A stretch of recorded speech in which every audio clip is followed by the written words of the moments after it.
Iran ने बाकी पूरे खित्ते को लिटा दिया। जो सच है वो सच है और बोलना चाहिए। और ईरान ने जिस तरीके से लड़ाई लड़ी है, किसी ने सोचा नहीं था कि इस तरीके से लड़ाई लड़ी जा सकती है। हाँ, बहुत बड़ी बड़ी तोपें हैं, हवाई जहाज हैं, सब कुछ है अमेरिका के पास, लेकिन कहीं क्लैरिटी मिसिंग है यार। तो ये सारा का सारा जो मामला ईरान कर रहा है, wave after wave after wave after wave, ये जो अटैक उसने करे हैं यूएस, पूरे मिडिल ईस्ट, इजराइल के खिलाफ, ये रुकने का नाम नहीं ले रहा। अच्छा, कई लोग ऐसा कह रहे हैं कि हो सकता है ईरान की मिसाइल्स खत्म हो गई हो या खत्म होने वाली हो। ये कहां से सप्लाई हो रहा है दोस्तों? ईरान का असला खत्म क्यों नहीं हो रहा है? कहीं से तो आ रहे होंगे ना उसका हथियार। पाकिस्तान का रास्ता इस्तेमाल करके चाइना भेज रहा है। पाकिस्तान के ऊपर तो हमला नहीं करा ईरान ने अभी तक। इराक से लेकर सऊदी से लेकर जो नियर नेबर्स भी हैं, Saudi is a near neighbour, उसके ऊपर बम मारना है, जॉर्डन के ऊपर बम मारना है, तुर्की के ऊपर, हर जगह, कतर, बहरीन, आप ओमान, किसी को नहीं छोड़ा आपने, यूएई, किसी को नहीं छोड़ा आपने। पाकिस्तान कैसे छोड़ गया दोस्तों? आप मान के चलिए इसमें पाकिस्तान का हाथ है कि चाइना पाकिस्तान इकोनॉमिक कॉरिडोर का इस्तेमाल करके तेल भी जा रहा है और वहां से रॉकेट मिसाइल और ड्रोन भी आ रहे हैं।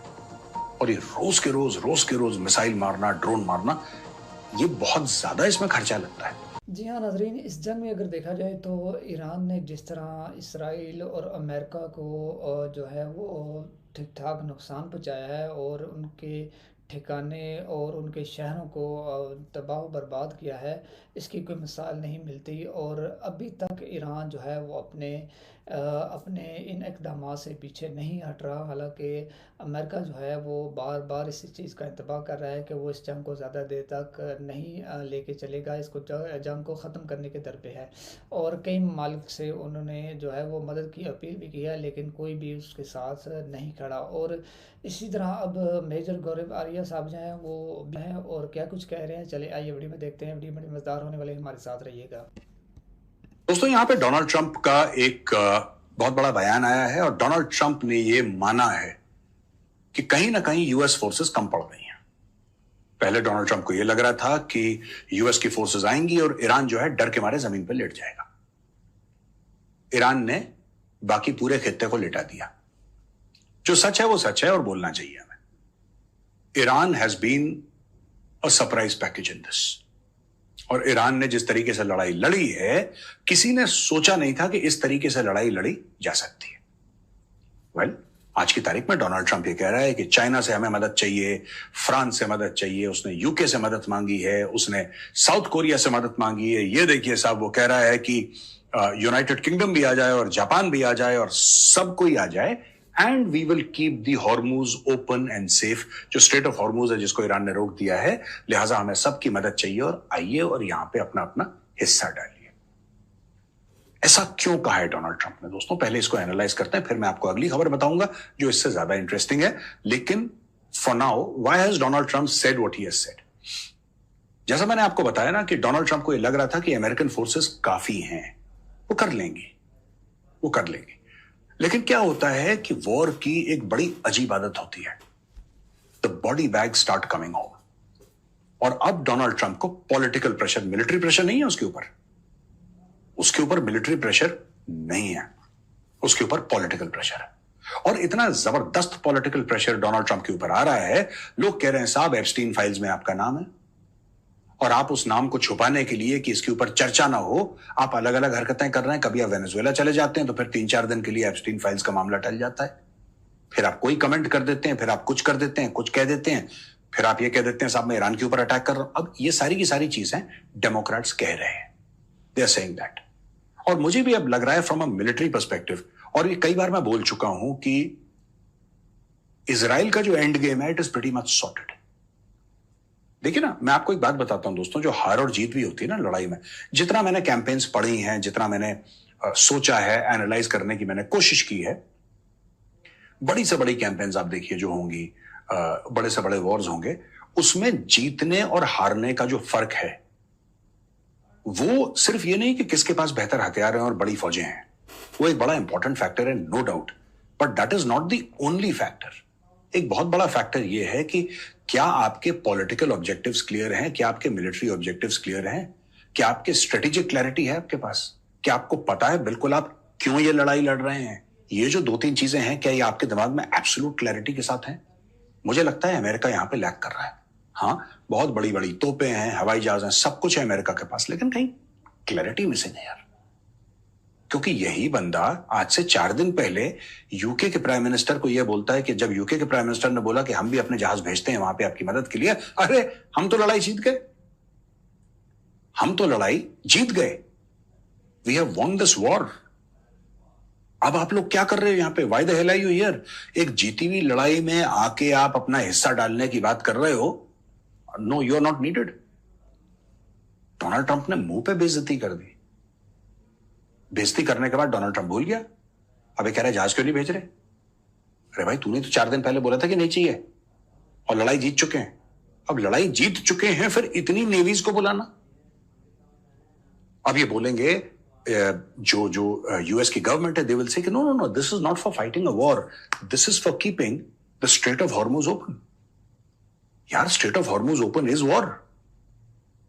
It is war because to keep it closed, Iran is using kamikaze boats, they're using missiles, they're using drones, they're hitting ships. It is war. ये कोई नेगोशिएशन थोड़ा ना चल रहा है, नेगोशिएशन बहुत पहले खत्म हो गया, अब तो जाने जा रही है, लोगों को मारा जा रहा है। There are deaths that are happening, gunpowder is exploding। अब तो देखिए, वॉर की सबसे बड़ी इनकी स्ट्रेटेजी क्या थी?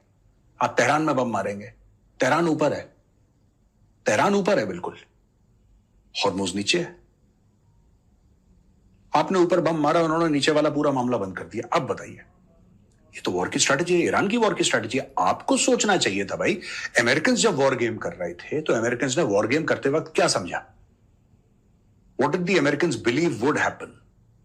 ऑब्वियसली हम बम मारेंगे, खमेनी को मार देंगे, 50-100 लोगों को मार देंगे जो टॉप इनके लीडरशिप हैं, और इन्होंने कन्विंस कर दिया। और मुझे भी यही लग रहा था दोस्तों, I will be very honest. Iran has surprised me, it has surprised the rest of the world, and I am no different, even I am surprised कि किस किस तरीके से लड़ाई हो सकती है।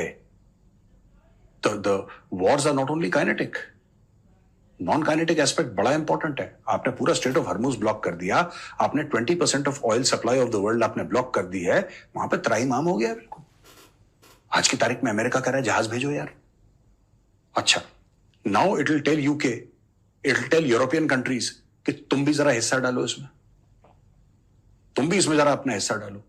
और यही बेइज्जती कर चुका है बाकी नेटो कंट्रीज की, कि अफगानिस्तान में जो लड़ाई हुई थी, बाकी नेटो कंट्रीज के जो बंदे थे ना, वो पीछे थे, ये तो अमेरिकन ट्रूप्स आगे थे। ये बेइज्जती करता है अपने एलाइज की, फिर उन्हीं से मदद मांग रहा है। क्योंकि जब इसने 4 दिन पहले बेइज्जती करी थी यूके की, भूल गया है भाई, ये भूल गया कि मैंने बेइज्जती करी थी। अब ये नए अवतार में ये ऊपर से आए हैं तैर के, अब ये कह रहे हैं कि भेजो, चाइना से कह रहा है भेजो। Just imagine, why will China send it's ships? या व्हाई वुड चाइना? ये चाइना से कह रहा है, ये साउथ कोरिया से कह रहा है, देखिए ये जापान से कह रहा है, ये यूनाइटेड किंगडम से कह रहा है, फ्रांस से कह रहा है कि तुम भेजो, सेंड योर शिप्स। और दोस्तों, यहां पे हमास का एक बहुत बड़ा बयान आया है। हमास ने एडवाइस किया है ईरान को कि देखिए, हम मानते हैं कि आपका पूरा अधिकार है, you have every right to stand up for your defence. जो अमेरिका और इजराइल ने आपके ऊपर हमला करा है, आपको अपने आप को बचाने का पूरा अधिकार है, लेकिन ये जो आप अपने नेबर्स जो मुस्लिम कंट्रीज हैं उनके ऊपर आप बम मार रहे हैं, ड्रोन मार रहे हैं, ये गलत है, आपको रुक जाना चाहिए। और उसने अपील करी है through Qatar, through Turkey, that they should stop. The government of Iran को डायरेक्टली अपील करी है कि आप देखिए, आप ये मुसलमान देश है, आप इनको मत मारिए। इसमें भी देखिए साहब, हमास के ना रिलीजियस ओवरटोन्स हैं। और as far as even Iran is concerned, the war is between the believers and the non-believers. It has got nothing to do with political outcomes.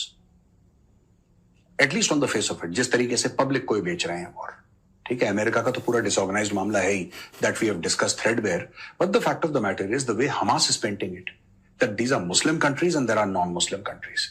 तो मुसलमान देश हैं, आप उनको मत मारिए.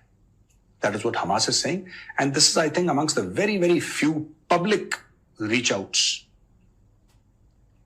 to Iran from Hamas. Publicly जो ईरान की पॉलिसी को रिस्पेक्टफुली कॉन्ट्रडिक्ट करा है उन लोगों ने, रिस्पेक्टफुली, और बोला है कि साहब ये गलत है, ये आपको नहीं करना चाहिए। और दोस्तों, यहां पे जो अमेरिकन एम्बेसी बगदाद में, उसको बॉम्ब कर दिया है। ईरान ने अमेरिकन एम्बेसी इन बगदाद को बॉम्ब कर दिया, और कहते हैं कि बंदर अब्बास जो इनका पोर्ट है ईरान, उसके ऊपर MQ-9 रीपर चल रहा था, उसको भी उड़ा दिया। तो ये सारा का सारा जो मामला ईरान कर रहा है, wave after wave after wave after wave, ये जो अटैक उसने करे हैं यूएस, पूरे मिडिल ईस्ट, इजराइल के खिलाफ, ये रुकने का नाम नहीं ले रहा। अच्छा, कई लोग ऐसा कह रहे हैं कि हो सकता है ईरान की मिसाइल्स खत्म हो गई हो या खत्म होने वाली हो। ये कहां से सप्लाई हो रहा है दोस्तों? ये सप्लाई हो कहां से रहा है? ईरान का असला खत्म क्यों नहीं हो रहा है? क्योंकि कोई और देश होता जिसकी आप मिलिट्री कैपेसिटी को हिट कर रहे हैं, जिसकी मैन्युफैक्चरिंग कैपेसिटी को हिट कर रहे हैं, और रोज आप रिपोर्ट दे रहे हैं कि साहब हमने ये बम मारा, वहां पे जमीन के नीचे गया 100 फुट और वहां पे पूरी फैक्ट्री बर्बाद हो गई। अगर सब कुछ बर्बाद हो चुका है ईरान का, तो ईरान के पास हथियार आ कहां से रहे हैं? कहीं से तो आ रहे होंगे ना उसका हथियार। They must be coming from somewhere.